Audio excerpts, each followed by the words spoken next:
नमस्कार, रीवा 24 के ताजा तरीन अंक के साथ मैं शैलेंद्र। सबसे पहले प्रमुख खबरें। कांग्रेस प्रत्याशी अभय मिश्रा ने ईवीएम मशीन में हेराफेरी के लगाए गंभीर आरोप। 5 मशीनों की हेराफेरी के पेश किए सबूत।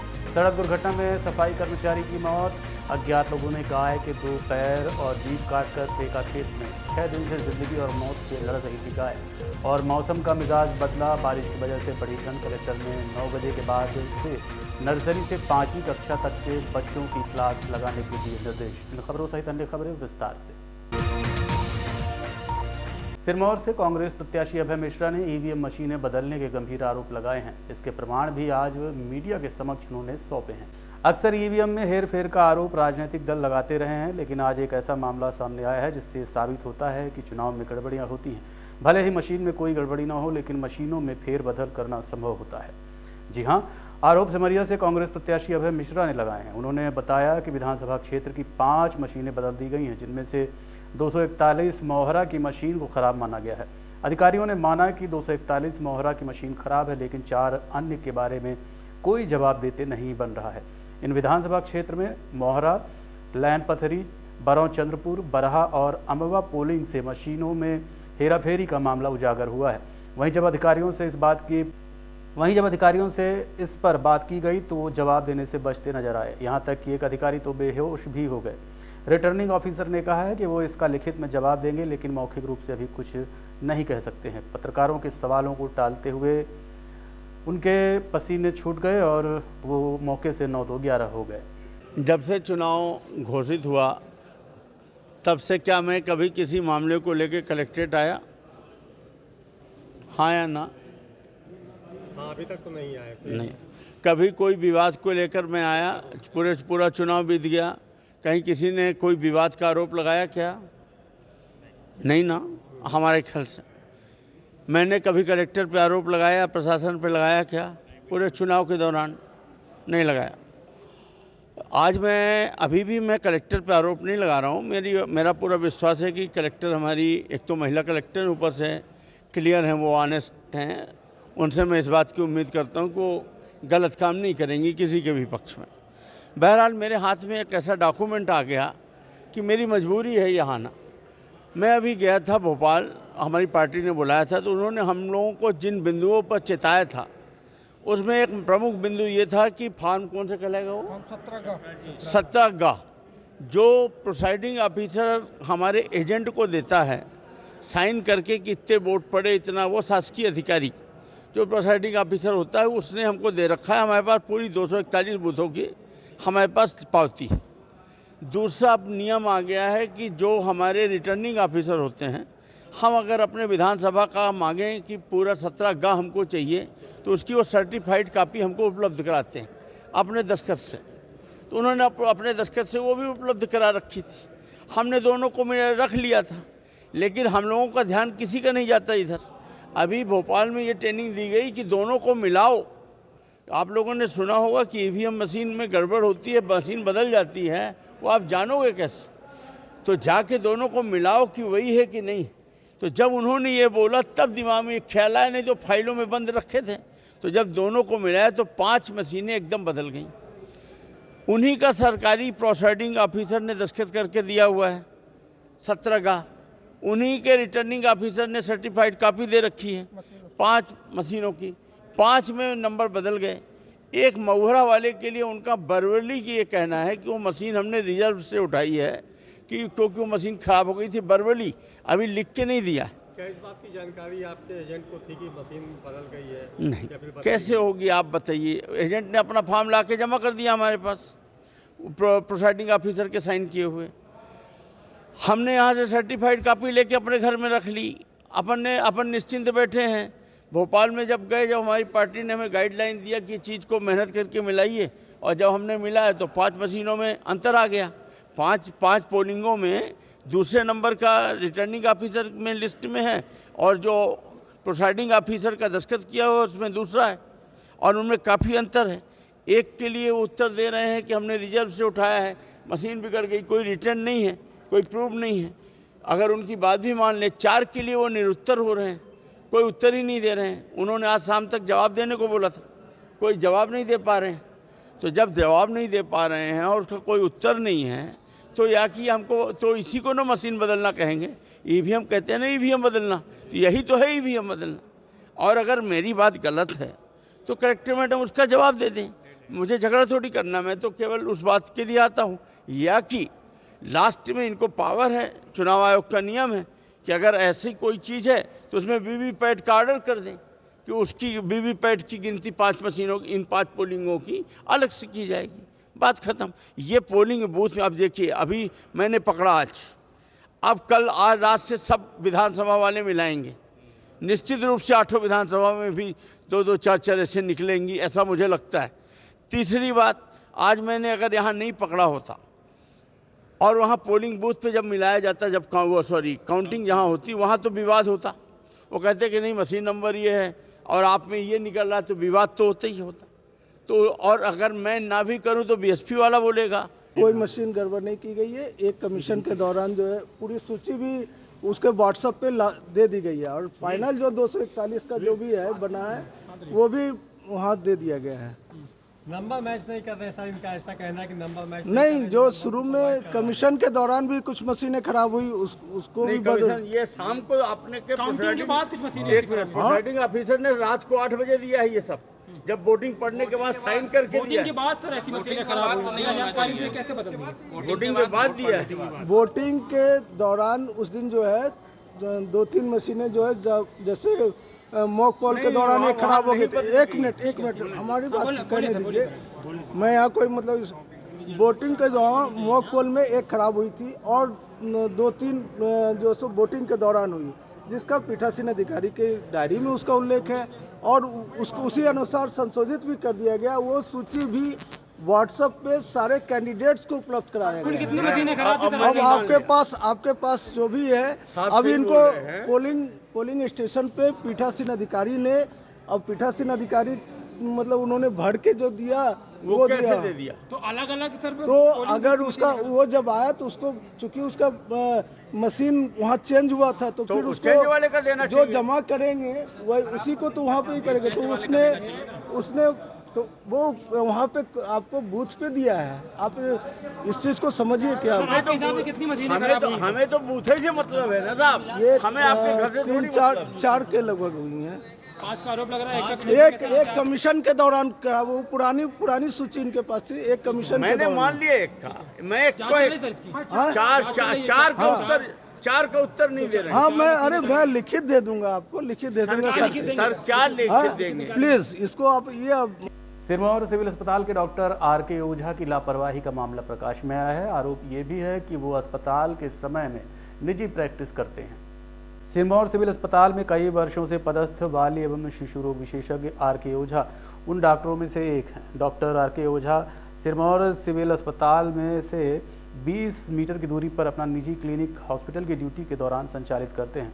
जब हॉस्पिटल के बेबस मरीज इलाज के लिए आर.के. ओझा का इंतजार कर रहे होते हैं, तब वो अपने निजी क्लिनिक में मनमानी से शासन के नियमों को ताक में रखकर मरीजों के खून और पसीने की गाढ़ी कमाई को लूटने में व्यस्त रहते हैं। इतना ही नहीं, मोटी रकम कमाने के लिए मरीजों की सभी जांच एक निजी पैथोलॉजी में भेज कर करवाते हैं। सिरमौर के स्थानीय लोगों ने कई बार इसकी शिकायत जिला कलेक्टर व मुख्य चिकित्सा एवं स्वास्थ्य अधिकारी से किया, लेकिन नतीजा शून्य रहा। मीडिया में भी कई बार शिकायत की गई। अगर ऐसा हो रहा तो बहुत गलत है। इसमें वित्त संबंध में कार्रवाई करूंगा निरीक्षण करवाने के पश्चात, और आपके द्वारा संज्ञान में मेरी बात आई तो मैं खुद जाके वहाँ निरीक्षण करके जो वित्त संबंध कार्रवाई मैं करूँगा और उनको निर्देश दूंगा कि आप अस्पताल के समय बाहर कहीं भी आप नहीं रहिए, अस्पताल में रह के उनके हितों की रक्षा करिए जिनके लिए हम आप पदस्थ किए हैं। सर, जानकारी के मुताबिक कई वर्षों से इस तरह के कार्य किए जा रहे हैं। मेरे संज्ञान में तो आपके द्वारा भी लाया गया है। मैं बहुत दिन से नहीं हूँ यहाँ पे, पिछले 2 महीने से हूँ। तो जो भी सुधार के लिए मेरे द्वारा प्रयास होगा मैं करूँगा। आप मेरे संज्ञान में लाते रहिएगा और हमें तो पब्लिक हित की रक्षा करनी है, उनके हित में काम करना है, वही उनको भी करना। अगर नहीं करते तो अपने कर्तव्य से विमुख हो रहे हो, और अगर ऐसा करते हैं तो इनके लिए हम गवर्नमेंट को। मऊगंज जिले में गाय से क्रूरता का घृणित मामला प्रकाश में आया है। बताया जा रहा है कि गाय के 2 पैर और जीभ काटकर अज्ञात लोगों ने एक खेत में फेंक दिया था, जिससे पिछले 6 दिन से गाय जिंदगी और मौत के बीच जूझ रही है। नवगठित मऊगंज जिले में दिल को दहला देने वाली घटना सामने आई है, जहां आरोपियों ने धारदार औजार से बेरहमी के साथ एक गाय के दोनों पैर और जीभ काटकर खेत में फेंक दिया, जो खेत में पड़ी तड़प रही है। पूरा मामला मऊगंज जिले के रतनगमा खास पंचायत का है, जहां एक आवारा घूम रही गाय का दोनों पैर और जीभ काटकर फेंक दिया गया है और गाय 5 से 6 दिन से पड़ी तड़प रही है। ग्राम पंचायत सरपंच, सचिव सहित ग्रामीणों ने टोल फ्री नंबर 1962 पर फोन कर पशु एम्बुलेंस को बुलाया, पर एम्बुलेंस के कर्मचारियों ने अपना कोरम पूरा कर शुल्क वसूलते हुए मरहम लगाकर निकल लिए। अब गाय 5 दिन से खेत में पड़ी है और जिंदगी और मौत से जंग लड़ रही है। तो इसको कोई मार दिया, पता नहीं चली कि कौन मारा। सवेरे लड़का बच्चा मैदान गए तो हमको बताएं, सूचना दिए कि तुम्हारे गांव में पछीती में प्लाट में एक गाय पड़ी है, उसका दोनों पैर काटा गया है और जीभ भी काटी गई है।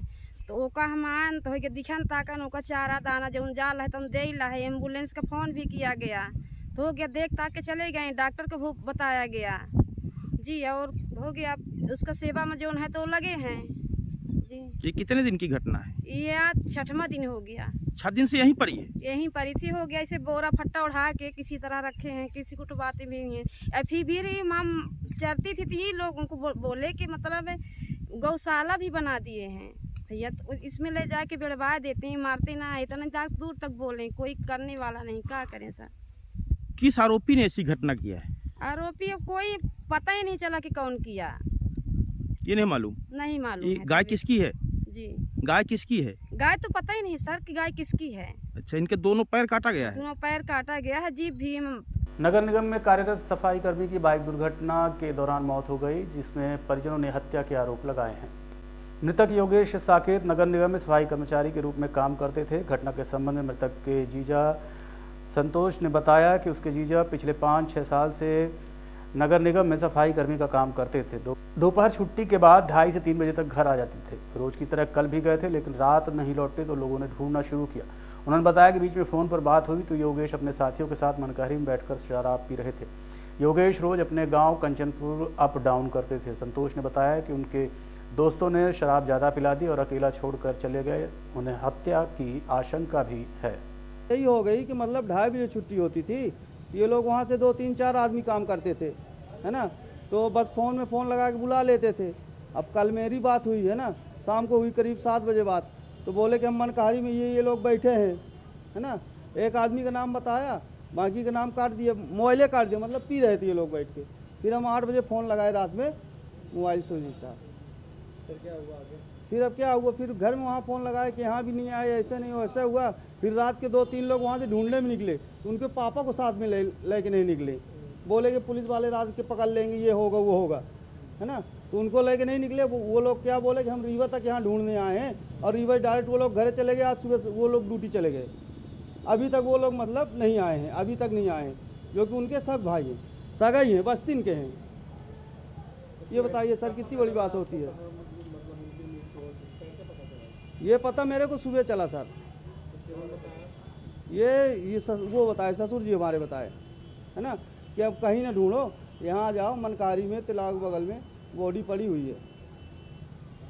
क्या मानते हैं, क्या हुआ? मेरे को तो घटना लग रही है सर, 100% है ये, कोई दो राय की बात नहीं। लेके आप हम फोटो आपको दिखाएंगे, बॉडी यहाँ पड़ी है, गाड़ी वहाँ पड़ी है, कितनी बड़ी बात है। खंभा मान लीजिए ये है, जब वो इंसान खंभा से टकराएगा है तो गाड़ी साइड में लेके एक ही जगह, वहाँ गड्ढा भी था, तो गड्ढे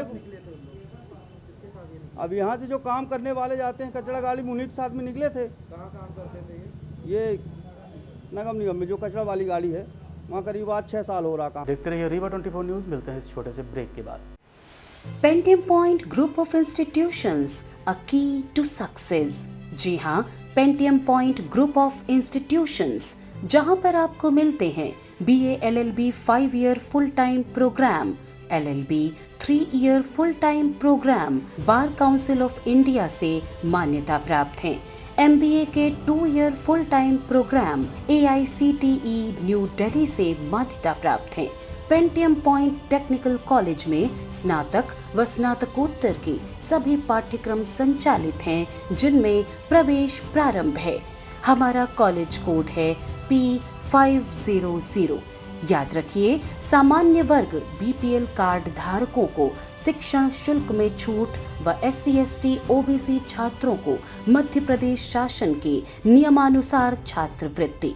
आप संपर्क कर सकते हैं हमारे हेड ऑफिस में, जो है हेडगेवार नगर, रेडियो कॉलोनी के सामने, रीवा, और कॉलेज कैंपस में, जो है करहिया सिमरिया रोड और हरदी सिमरिया रोड, रीवा में। अधिक जानकारी के लिए हमारे फ़ोन नंबर पर संपर्क कर सकते हैं। हमारा फ़ोन नंबर है 07662438035। मोबाइल नंबर पर भी संपर्क किया जा सकता है, जो है 9993208439।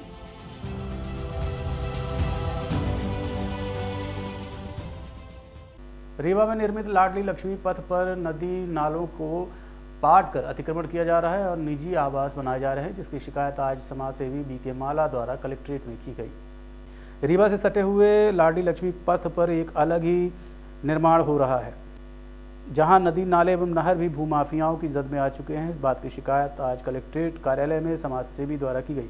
आपको बता दें कि NGT की गाइडलाइन के अनुसार नदी तट से लगभग 30 से 50 मीटर की दूरी होना आवश्यक है, लेकिन देखा जा रहा है कि नदी को ही भाट कर कॉलोनी का निर्माण चल रहा है। इधर प्लाटिंग करने वाले लोगों को कहना है कि शासन की गाइडलाइन का पालन कर रहे हैं और NGT की गाइडलाइन के अनुसार 50 मीटर को छोड़कर निर्माण कर रहे हैं, लेकिन देखा जा रहा है कि 50 मीटर की जगह छोड़ दी जाती है तो प्लाट ही नहीं बचते हैं। अब आखिर किस तरह से कॉलोनी का निर्माण हो रहा है और इन्हें कहाँ से मंजूरी मिलती है, ये जाँच का विषय है। देखिए, NGT और गवर्नमेंट, मध्य प्रदेश गवर्नमेंट का जो नियम है 30 मीटर और 50 मीटर, उसका हम लोग पालन करते हैं। अब मिट्टी पटाई का औचित्य ये होता है कि जो किसान की पट्टे की भूमि होती है, जहाँ डाउन होती है, उसको पाट करके और 30 और 50 मीटर में केवल ग्रीनरी की जाएगी और वहाँ कोई प्लाट नहीं खरीदता है और ना ही वहाँ पक्का निर्माण होता है। हम लोग नियम कायदे के साथ चलते हैं, पर अच्छा बनाने के लिए जो है उसका लेवल लेना पड़ता है और इस तरीके की सूचनाएं गलत नहीं। हम ग्राम सभा में हैं, करहिया ग्राम पंचायत में, ग्राम सभा से अनुमोदित है, पूरी परमिशन है हर चीज़ की, और हम उसको लेवल लेकर के, जैसा कि मैंने आपको बताया कि NGT का जो नियम है और गवर्नमेंट का जो मानक है 30 और 50 मीटर, उसको छोड़ के ही कोई निर्माण होता है। मिट्टी रोकने के लिए अपन पत्थर मिट्टी डालते हैं जैसी व्यवस्था होती है, और उस 30 मीटर और 50 मीटर में केवल ग्रीनरी होती है, केवल ग्रीनरी होगी। प्राणदायिनी नदी बिहर बिछिया जो का उद्गम क्षेत्र से ये जो लगातार प्रवाहित हो रही है, करहिया मार्ग से होते हुए जो निकासी हो रही है, उसमें भूमाफियों के द्वारा अवैधानिक तरीके से प्लाटिंग की जा रही है। नदी के दोनों भागों को पाट के बराबर कर दिया गया है। नदी की सीमा का निर्धारण भी होता है, रेड जोन, ग्रीन जोन भी होता है। नदी में NGT नेशनल ग्रीन ट्रिब्यूनल का साफ निर्देश है, माननीय सर्वोच्च न्यायालय का, माननीय उच्च न्यायालय का, और समय समय पर राज्य शासन और केंद्र शासन के निर्देश जारी हुए हैं कि नदी सरोवर, पहाड़ पठार में अवैधानिक कब्जा नहीं किए जाने चाहिए।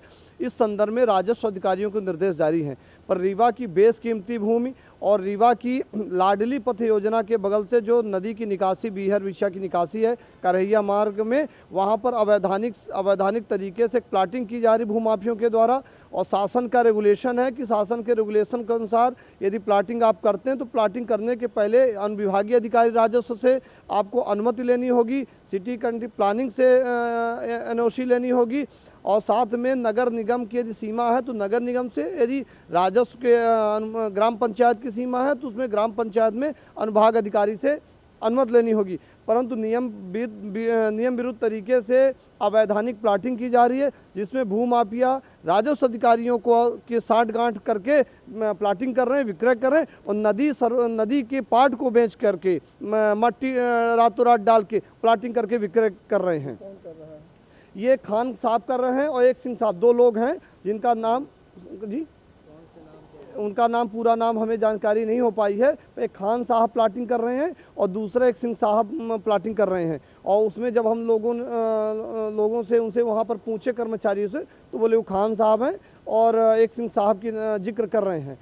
शाही अपार्टमेंट के नाम से उनका एक बोर्ड भी लगा हुआ है और वो कर्मचारी उनका पूरा नाम बताने के लिए मना कर रहे हैं। पर हमने वहाँ पर जानकारी संकलित की तो पता चला कि अवैधानिक तरीके से प्लाटिंग कर रहे हैं, जो नियम विरुद्ध है। नदी से कितनी दूरी होना चाहिए? नदी से कम 20 फीट की दूरी होनी चाहिए, और वो मेन मुख्य नदी है जो रीवा की ही नहीं अपितु ये प्राणदायिनी नदी रीवा संभाग की प्राणदायिनी नदी है, उस नदी को बराबर करके विक्रय कर रहे हैं। और साथ में नदी वहाँ मध्य प्रदेश शासन की अराजियाँ हैं और मध्य प्रदेश शासन की अराजियों को बिना नाप किए, बिना मेजर किए हुए अपने तरीके से विक्रय कर रहे हैं। देखिए, हमारे जानकारी के अनुसार नदी से 50 मीटर का एनजीटी का गाइडलाइन है। तो अभी तो हम सिर्फ समतलीकरण कर रहे हैं, उसमें भी हमने 50 मीटर का क्लॉज लेके साथ में चला हुआ, हम उसको ग्रीन कर रहे हैं 50 मीटर को, और उसके बाद समतलीकरण कर रहे हैं। नाला कोई हमारे यहाँ से बहता नहीं है अंदर से, नदी है तो ऑलरेडी हमने 50 मीटर छोड़ा हुआ है। उनका आरोप है कि नाले नदी को पाट रहे हैं। नहीं, नदी की जो सीमाएं हैं वो तो इसके पहले भी पटवारी और वो नाप कर चुके हैं उसका। इसके पहले भी शायद किसी ने शिकायत की थी, मुझे नहीं मालूम किसने शिकायत की थी, तो उसमें ऑलरेडी पटवारी ने नाप किया था और उसमें उन्होंने सही पाया था कि हम अपनी ही सीमा में काम कर रहे हैं। इससे अप्रूवल कहाँ से कैसे क्या लिया जाता है, क्या कैसे दिया गया है? देखिए, अभी तो कोई अप्रूवल, क्योंकि हम अभी कोई प्लॉट सेल कर नहीं रहे हैं उसमें। अप्रूवल्स के लिए जो ग्रीनरी हमको लगानी है उसके लिए हमने, क्योंकि ग्राम पंचायत में है तो ग्राम पंचायत से हमने परमिशन लिया हुआ है कि हम इसमें। जवाहर गृह निर्माण सहकारी समिति द्वारा बाउंड्री वॉल निर्माण काम रोके जाने के संबंध में आज पुलिस अधीक्षक को ज्ञापन सौंपा गया। जवाहर गृह निर्माण सहकारी समिति के नरेश कुमार ठारवानी आज पुलिस अधीक्षक कार्यालय पहुंचे और बताया कि कॉलोनी में बच्चों को खेलने के लिए पार्क की जमीन खाली पड़ी थी, जिस पर बिशिया थाना संचालित होने लगा था और मौखिक रूप से कहा गया कि जैसे ही थाना बन जाएगा जमीन खाली कर दी जाएगी। लगभग 5 साल तक थाना संचालित हुआ। इसके बाद बाउंड्री वॉल बनाने के लिए गए तो नगर निगम के अधिकारियों ने कहा कि आपकी लीज समाप्त हो गई है, दोबारा आवेदन करना पड़ेगा।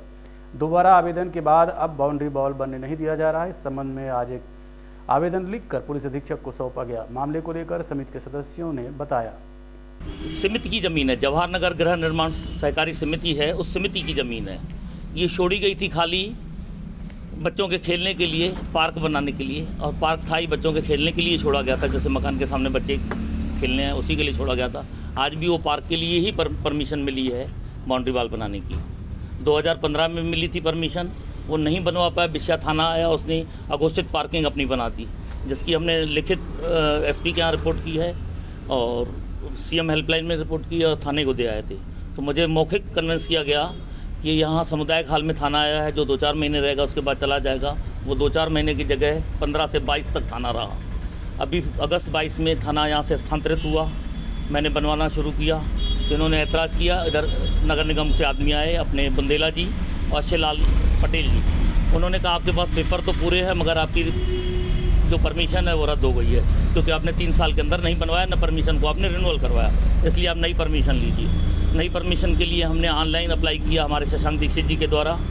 तो उन्होंने ऑनलाइन के लिए हमसे सबसे पहले पेपर मांगा कि नई कोई भी ज़मीन है उसमें आपको टैक्स जमा करने की चाहिए। मैं वार्ड क्रमांक 4 जोन 4 में गया टैक्स जमा करने। वहाँ राजेश सिंह जी ने कहा कि 10,880 वर्ग फीट जितनी ज़मीन है उसमें पूरे में टैक्स लगेगी आपकी। तो हमने कहा सर ज़मीन तो हमारे पास खाली इतनी है। बोले फिर इसको आप डाइवर्शन करवाइए।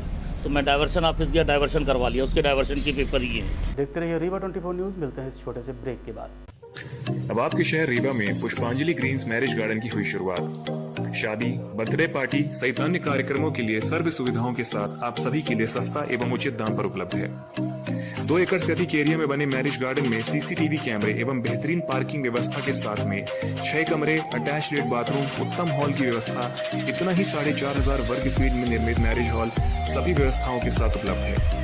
पुष्पांजलि ग्रीन्स मैरिज गार्डन, बदराव से शिल्पी ग्रीन्स के बगल में, गुड़ रोड, रीवा।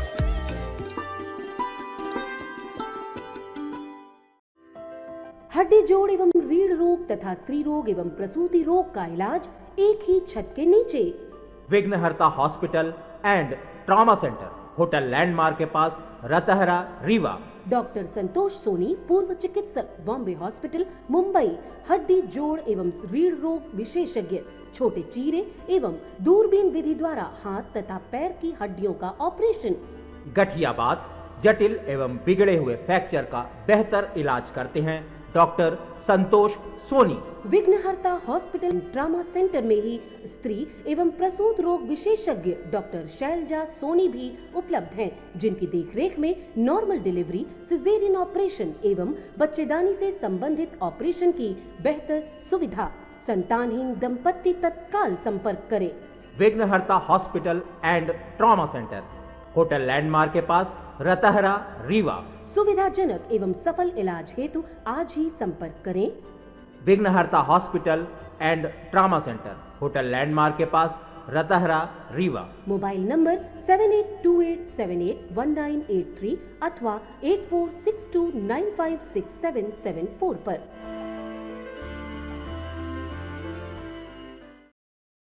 रीवा जिले में आज अचानक मौसम में बदलाव आया और रात से ही पानी गिरने लगा। रीवा जिले में कल रात से ही पानी गिरने की खबर आ रही है। शहर सहित आसपास के गांव में बारिश की सूचना आई है। हालांकि अभी कहीं ज़्यादा बारिश नहीं हुई है, लेकिन बारिश की वजह से कोहरे में इजाफा भी देखने को मिल रहा है। वहीं तापमान में गिरावट को देखते हुए नर्सरी से कक्षा 5वीं तक स्कूल का समय परिवर्तित कर सुबह 9 बजे से विद्यालय संचित करने के आदेश कलेक्टर ने जारी किए हैं। बावजूद इसके स्कूल संचालक कलेक्टर के आदेशों की धज्जियां उड़ा रहे हैं। यहाँ शहर स्थित नेहरू नगर में संचालित Oxford foundation higher secondary school में कलेक्टर के आदेश का कोई असर नहीं देखा गया। परीक्षा का हवाला देकर यथावत समय पर ही नर्सरी से 5वीं तक के छात्रों की कक्षाएं संचालित की गईं। आज के अंक में इतना ही। देखते रहिए रीवा 24 न्यूज़। नमस्कार।